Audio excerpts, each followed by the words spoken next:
皆さんこんにちは。インフィールドライダーです。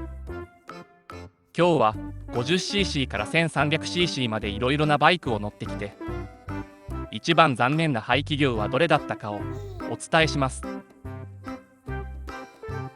それは楽しみですね。一応先に言っておくけど、ぐだぐだ前置きはいいから結論から教えてね。はい、わかりました。では結論から言います。一番残念だった排気量は 250cc。 結構意外だね。なんでかな。理由は6個あります。まず理由の1個目は遅い。 60km 毎時までのスタートダッシュでは 125cc とほとんど同じ。特に 125cc のスクーターと 250cc のギア車の場合、 125cc のスクーターの方がスタートダッシュは速い。なるほどね。 250cc のギア車の場合、よっぽどギアチェンジが上手じゃないとスクーターの方が速いかもね。そうなんですよ。 250cc のギア車が前にいた場合、詰まってしまうことが多いです。理由の2個目は高速道路で 100km 毎時巡航していると、エンジン回転数がレッドゾーンの 1000rpm 手前で余裕がない。なるほどね。これもその通りかもね。高速道路は走れるけどいっぱいいっぱいの感じがするね。理由の3、4個目は車種にもよりますが、重い、でかい。確かに車種にもよるけど、これも納得するわ。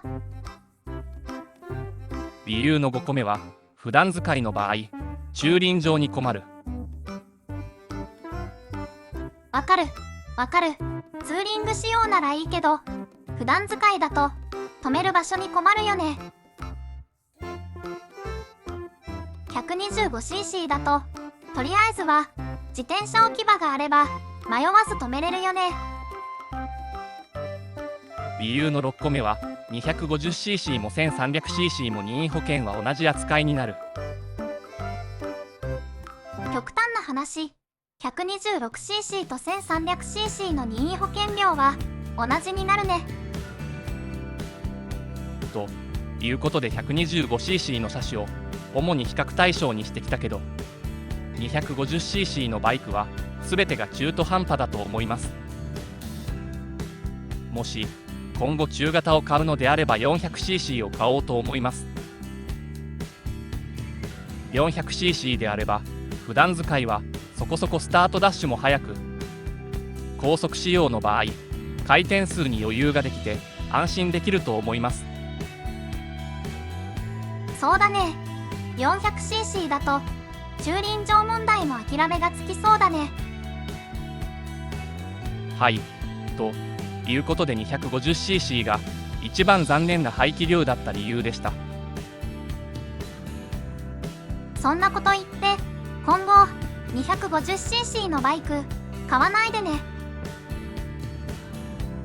はい、と言いながら、実は今 250cc のバイクでいいなぁと思っている車種があります。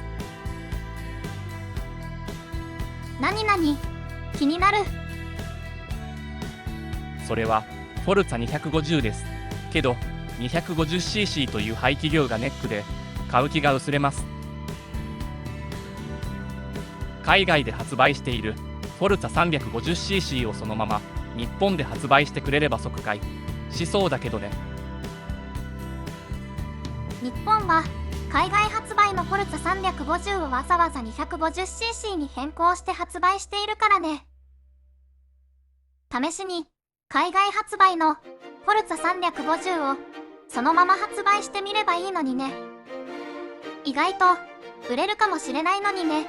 GB350 が爆売れしているんだから。自分もそう思います。